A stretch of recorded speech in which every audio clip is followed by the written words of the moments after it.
I think of love interest in manga. The prototype for me would be Haru and Ellie from Rave Master. The writer made it obvious that the two would be together throughout the whole quest to find the Raves. The whole time they were drawing close to each other. And after the final battle, it doesn't surprise you that the final panel is Haru and Ellie at their wedding. And this brings us to Boa Hancock. I want to make myself very clear. Boa Hancock is by definition a love interest in the story of One Piece. Oda decided to spoil his main character with a beautiful snake queen, and it was out of the ordinary for him because he has such an unusual way of presenting usual things. I don't have an issue with Boa Hancock, and I believe that there is something we can glean from the way that Boa Hancock is presented in the story.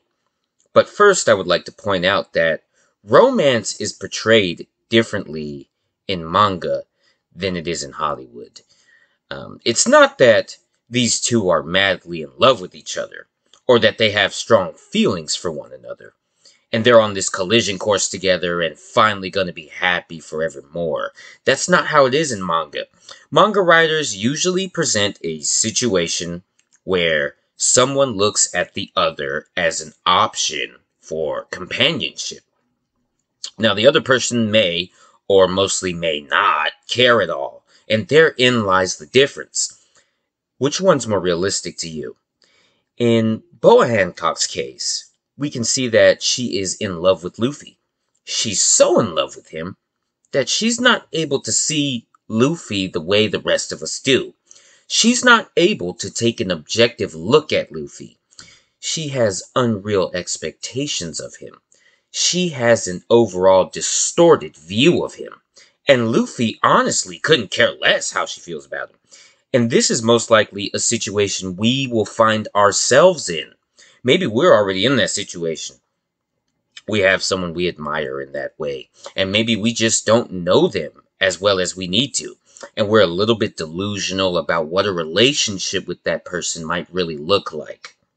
So even though Boa Hancock is amusing to watch, it's a serious thing, and it happens all the time. Some of us have a crush, and we can't get over our crush because we're simply unable to see them for the person they really are. And Luffy has no business ever being in a relationship ever.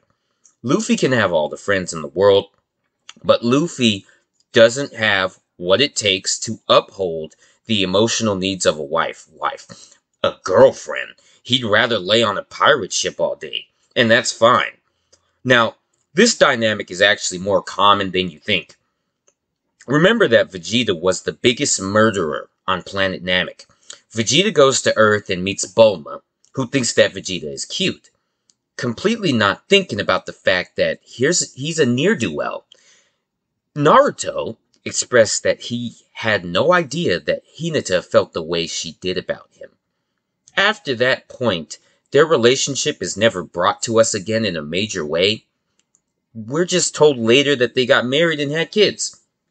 And what are manga writers telling us? Well, it's a little hard to swallow, but it's true. A person has to be willing to accept the way you feel, and the situation needs to be the right one. Hollywood wants you to believe that you'll meet someone who feels the exact same way, and you guys will just detonate. And it can happen, but it's really unlikely. Most manga writers of action manga don't focus on this aspect too much, and I found that love manga is the same way. It's presented in a comedic fashion, but most of the time these dynamics are very one-sided. And Boa Hancock has a one-sided crush on Luffy.